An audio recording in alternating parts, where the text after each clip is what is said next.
Hi everyone, my name is Mrs. Johnson and I'm going to be your 8th grade science teacher this year. Thank you so much for finding my class page, getting yourself logged in, following the directions, and opening up this little introduction video.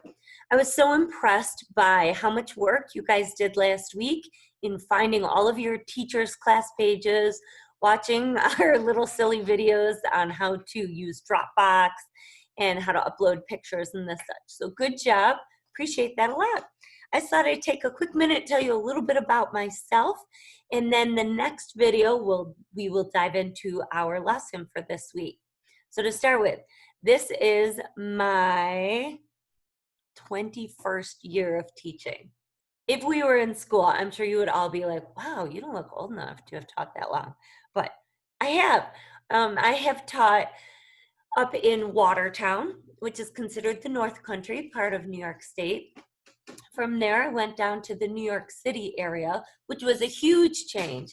I went from the woods and the mountains down into the New York City chaos. From there, my husband and I, we moved to Western New York because we were ready to have kids. And I was working for West Seneca. And then 4 years ago, I was recruited to come to Salamanca, and it was by far the best career move I have ever made. I love Salamanca. I love the people. I love the community. Everything you guys stand for. You have so much heart, generous, giving people. Love being here. So it's an honor to be your teacher. I live in Eden. It's about an hour away. I live here with my husband, Dave, my son, Cole, and my daughter, Emma. We also have a dog and 3 cats. So sometimes our household can be a little bit crazy. 3 years ago, I was asked to start a robotics program at our school. It was right before they put on the big STEAM edition. We wanted to get more technology into the building and to get kids excited about it so that when the STEAM wing was on, we would have a group of students to go in there. And so for 3 years, we worked really hard building our robotics program. We're part of the FIRST Robotics community. It's a worldwide competition. Last year's season ended very abruptly. We were at RIT, which is the Rochester Institute of Technology, about 2.5 hours from Salamanca. We were there with our team, with our robot, ready to compete, and the competition was closed down at about 10:30 in the morning. They said you have 2 hours to evacuate, everybody out. So we cleared out, we came back home, we got back to the school, and the next day we closed for good. So last season, like I said, ended abruptly, but we were still able to get one competition in at Corning, and that was the very first weekend in January, and we took second place. It was so exciting, very exciting. But we are very hopeful that we can have some kind of a team this year. We're not exactly sure what it'll look like. September 12th is supposed to be the kickoff for the fall season with a competition possibly at Corning. Maybe it'll be virtual. Yeah, looking next January. So we'll see. If you are in any way interested in being a part of our robotics season, please email me. My email is on my class pages. Email me, tell me your interest, and I then will put you on my group email or my group chat for when we figure out what we're going to be doing. But a lot of people, when I invite them, a lot of students, when I invite them to come be part of robotics, their first reaction is, I don't know how to build a robot. I don't know anything about that. Well, that's okay. That's part of being in the program is we will teach you. We're learning right alongside you. I didn't know the first thing about building robots when we started. That's my crazy cat. I don't know if you just heard her. She just went tearing through here. But anyways, the robotics program, it's more than just building a robot, and it's more than just programming a robot. It's the brainstorming beforehand, the what do we want this thing to look like? What do we want it to be able to do? It's then drawing up designs. Even if they're not professional level, we still need to see some kind of a drawing. Then we get into the construction. There are adults there to lead and guide you through that. There are a team of kids who would work on electrical, hooking up all the electronics for it. And there'd be another team that would, this cat is crazy. There's another team that would then be programming the robot once the electronics were up and running. And that's not all. We need somebody to run our website. We need somebody to come in and take video clips and upload those to the website. We need people to document every day what's happening by taking pictures, by keeping some kind of a journal or a record of that.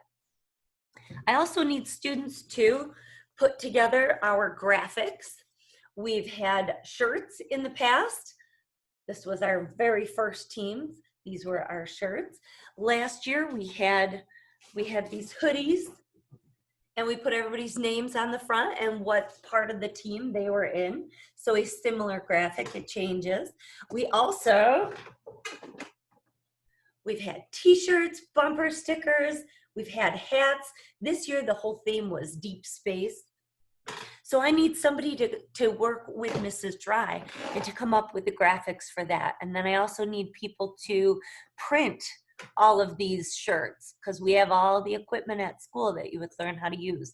We also would need to print banners and bumper stickers and signs and the such. So there's a lot more to the robotics program than just building a robot. So again, if you're interested in that, please email me. I will keep you in the loop. You will have an opportunity starting in 9th grade to take electives in all those different areas. So 8th grade's a nice time to just kind of introduce yourself to the program and see if you like one of the parts to it. But anyways, this video was supposed to be about 8th grade science.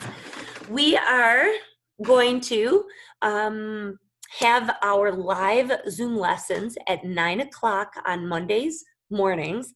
That means you got to get yourself up, get yourself out of bed, brush your hair, brush your teeth, grab a bite to eat, and be sitting in front of your computer by 9 o'clock. Now, does everybody have to get onto that live lesson? No.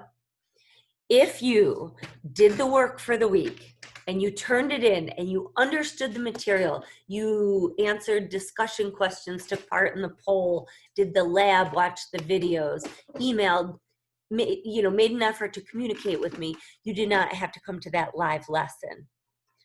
If, however, the week before you had problems and you didn't turn your work in, you need to come to the live lesson. I'll do a recap on the week before, and then you have until the following day to get your material turned in. For those students who want to log into the live lesson and you already did all of the previous week's work, well, we'll do a little intro to what that new week's work will be. So by all means, join me. And if you just want to pop in and say hi and see my face and see your friends' faces, I'd love to have you there too. So my live lesson is 9 o'clock Monday mornings. Office hours, 11 o'clock, 1 o'clock, and 2 o'clock every day. Now, I also teach a forensics class, so sometimes that Monday at 11 o'clock, I might be working with my forensics students. The Zoom link would still be open and you can still pop in, but if you pop in and there's a bunch of juniors and seniors there, don't panic. They're just there for forensics and I can answer questions, or if you want to sit in on a forensics lesson, you're welcome to do that too. So please join me for office hours, for live Zoom. Make sure that you're checking on class pages every Monday morning to find out your science assignments. Once I've posted on Monday morning, unless a video crashes or people can't open a document that I uploaded, I will not be adding new material throughout the week. What you see Monday morning is what needs to be completed by the end of the week. So with that said, I look forward to seeing all of your faces and see you in the next video.